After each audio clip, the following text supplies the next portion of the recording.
Hey everybody, thanks for stopping in and taking a look at our live update here. I'm Chief Meteorologist Leslie Hudson from My Radar. Our time now is 5:43, I think that says.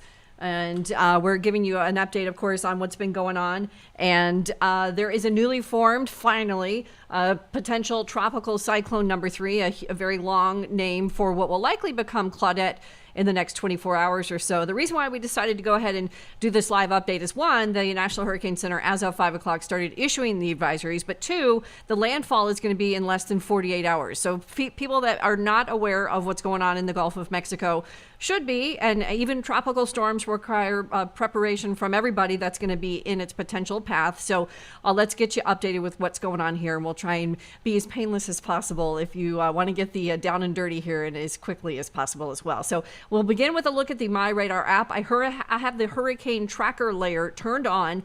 This is a paid upgrade. I'm just going to show it to you briefly, and then I'm going to turn this off because you can track tropical systems very easily without the hurricane tracker layer. So there is the official path, but as I turn that off and I turn on the wind layer, you will also be able to monitor this system very clearly. And of course, the wind layer is free with the free download. It's taken a second to load the data. There it is. And way down here is this very elongated, kind of sloppy, low pressure center that finally got enough structure. The National Hurricane Center sent some hurricane hunters inside this late this afternoon, and they were able to find a closed low. And so we have got the potential tropical cyclone number 3, and again, likely to become Claudette as it moves towards the northern Gulf Coast as we head into these next couple of days. So let me switch over to the infrared imagery, and you'll see the big X there with that PTC number 3.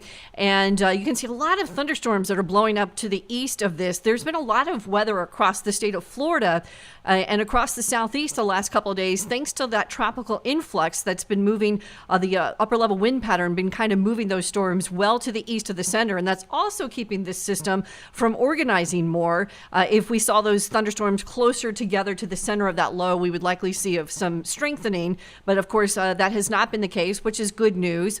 There's also tropical storm warnings up as of 5 o'clock, and you can see those that extend anywhere from the Florida, Alabama state line over to just near Morgan City in Louisiana. And those will likely stay up, of course, through the duration here. There's also flood warnings that are up because this area of the country has seen so much rain this late in the spring and now the summer. It will not take much to get flooding conditions. So the concern will be that there's going to be some flooding issues as we head into these next couple of days. So here's the Hurricane Hunter aircraft that came in around 2 o'clock this afternoon, found winds at this particular pass around 25 miles an hour. And they'll continue to do these consistent recon missions between now and landfall, and we'll get more information. But even on this vantage point, which shows a high resolution GOES-16 visible satellite imagery, shows again the displacement of those clouds pushing well to the east of the center. And it's really hard to even pick up a center of circulation when you look at it on infrared, and it's hard to see it on reflectivity too, on rain, on the precip. So it's not well organized for sure. But the Gulf of Mexico, of course, quite warm. As we head into the remainder of tomorrow afternoon, 24 hours from now, we'll start to see some of those tropical storm gusts start to approach Louisiana. So you can see our timeline there. Tomorrow night, 8 p.m. is when we expect the arrival of some of just the very outer fringes of those gusty winds to start to move into parts of coastal Louisiana and maybe over into parts of Biloxi, into Alabama as well as we get into Saturday. And then stretching this out, of course, the product will then take you over to Saturday morning and then Saturday evening, and you see that kind of that hook towards the right. It's expected to kind of follow the direction of a cold front that's going to be in this general area, or a trough of low pressure, and that will help turn it more towards the right and away from Louisiana and Texas, but more towards Mississippi, Alabama, and into Georgia eventually as we get into Father's Day. So this is the Euro model. This is the Futurecast high resolution modeling data here. What you see, the blue path, of course, is the official National Hurricane Center path. The black line is the center of that path. I only put that on there as guidance. Remember, you guys, there are large fluctuations that can happen with tropical systems.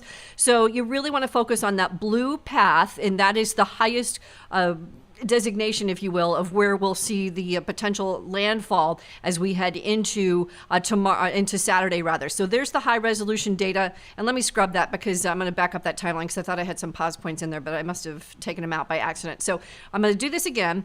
So we'll just kind of rotate this. So this is, goes into tonight and into early tomorrow, starting to see some of those larger squalls approach Triumph, Louisiana, near New Iberia as well. We'll start to see some of that squally weather tomorrow morning. And then New Orleans through Lake Pontchartrain, going to get some heavy squalls, might even get a couple of brief water spouts. Hard to say what kind of friction we'll get from this particular very sloppy tropical cyclone, by the way.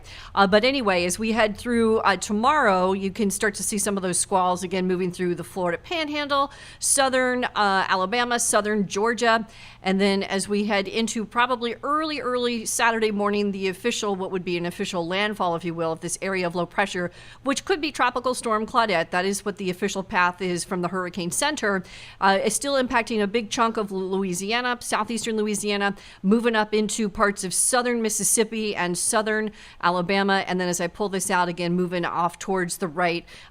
This is a high resolution model, so it only goes out for about 48 hours, a little bit more than that, give or take. So I only put the highest resolution model on here so we could see the best resolution of the precip. And so you can see there's going to be definitely a rainy weekend ahead for the people in the northern Gulf Coast. All right, so let me put this back into motion, our next product. This is our visible infrared imagery. So this takes the visible data and overlays it with the infrared imagery, get an enhancement here. It kind of shows you the cloud structure. And again, let me grab my little pointer because this is a system, again, that just lacks true structure and in terms of a tropical system and what we're looking at and what we would normally see in a very well-defined tropical low. But generally, the center of circulation is way over here. And look at all these thunderstorms that are displaced way to the east. So this is the upper level wind pattern, the subtropical jet that's kind of deflecting everything to the right of the center. And down in here is that low level swirl, and you can kind of pick up the inflow right there, coming in and coming around right in there. So right in there is generally where the low is. But again, a lot of the thunderstorms have been blowing off and moving over Florida. It's been really wet and very stormy across the Sunshine State over the last couple of days. They've had a lot of rain. They've needed it. There was a big deficit there. And nonetheless, they're getting some good rain as we head into the next couple of days. So here's a look at the computer models. And these have been pretty consistent most of the week. They've been taking this near Louisiana's Gulf Coast landfall. And so that's probably what we're going to see. But of course, we always like to say to, keep up with the forecast. Things change wildly sometimes with tropical cyclones, especially in the Gulf. It's a very difficult area to forecast in intensity-wise in terms of strength. But I will say that none of the reliable guidance data that indicates tropical depressions, tropical storms, or hurricanes, most of the data takes this as a tropical storm. So, we're not anticipating any surprises where this would rapidly intensify. But remember, that is the weakest link in any type of tropical cyclone, is just figuring out how powerful it will get before landfall.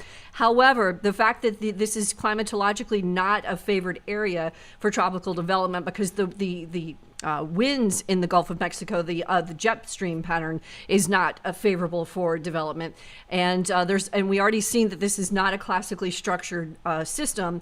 So hopefully that will help keep this system on the weaker side. We certainly don't want any big problems for Louisiana or anyone, but we think that this is likely going to stay in a tropical storm strength status as it makes landfall. So again, X is the center of circulation. There is the sea surface temperatures. Quite warm. Several of the buoys, by the way, are missing data. I did call our tech support team to try and see if we could get some of the buoy data to reflect, and it's not on our side. It's the Gulf of Mexico not cooperating with the buoys. So, but you can get the general idea that, 83 to 84, 85 is the sea surface temperatures there, and that's plenty warm to get a tropical system going. So that's, certainly a factor we've got to look at in terms of it getting stronger into a tropical storm, but getting much above that, again, most of the guidance data just doesn't take it to that level. But anything is possible. You never never say never in a tropical cyclone ever, because they tend to write their own rules, as I just tweeted out on Twitter just a bit ago. So I'll just take it back to the infrared imagery one more time. Just want to get you guys updated and to let you know that we are, of course, watching this. We're also watching, I don't have it, actually, Matt, I'm going to switch this back over. If you can pop up, hang on a second, the app. I don't have it ready yet, so don't do it just yet. Just keep WSI up for a second. We also are watching severe weather. So there's also, not only do we have all this tropical stuff going on, but we have severe weather that we're watching tonight as well. So Matt, you can go ahead and take the app full, and we'll show you that real quick. Okay, hang on one second. It stopped screen mirroring on the iPad, so there, now you should hopefully see it. And we're also watching the okay, very cool. We're also watching the severe weather risk that's in the Midwest and in the Great Lakes region. So you can see the enhanced risk is through parts of Iowa, Wisconsin, a little bit of Minnesota. And as we head through tonight, these storms are expected to get a little stronger. So we also have this completely separate issue that we're going to keep an eye on. I'll give you an update on this. We're going to do something on this coming up in about another hour or so, but just wanted to give you guys a quick update on the tropics, because the landfall there is less than 48 hours, and some people may or may not be aware of what's going on. And Matt, you can take it back to WSI if you want, and we'll wrap things up. But you know, just to let you guys know, so there's two separate weather systems tonight to keep an eye on: the severe weather risk that's ongoing in the Midwest and the Great Lakes, and then of course the potential tropical cyclone number 3 that will likely become Claudette will be making landfall. It looks to be across the northern Gulf Coast sometime early Saturday morning. So we'll be here watching all of this for you tonight and tomorrow, and we'll probably start to ramp up our coverage maybe tomorrow night. And of course, meteorologist Jamie Martin will be in Saturday to track it, and I'll probably pop in to do some tag team with him and make sure we've got everybody covered. So look for that, and I think that'll do it. Let me take a quick little peek here at YouTube, which is the one I'm on. And we got William Hayes. Thank you. William is a longtime supporter of our YouTube channel. We've got Dave saying hi from Florida. And let's see, Gabe is in the house. Alberto, I'm just going to scroll through this quickly. Jim Bailey is here. And I'm sure Sandy is in here. There she is. Sandy Rose also in here, one of our most loyal YouTubers, Sandy Rose. We appreciate her loyalty and everybody else's as well. So a big shout out to you guys for watching. Thanks for sticking around and watching this update. Again, we'll have more throughout tonight.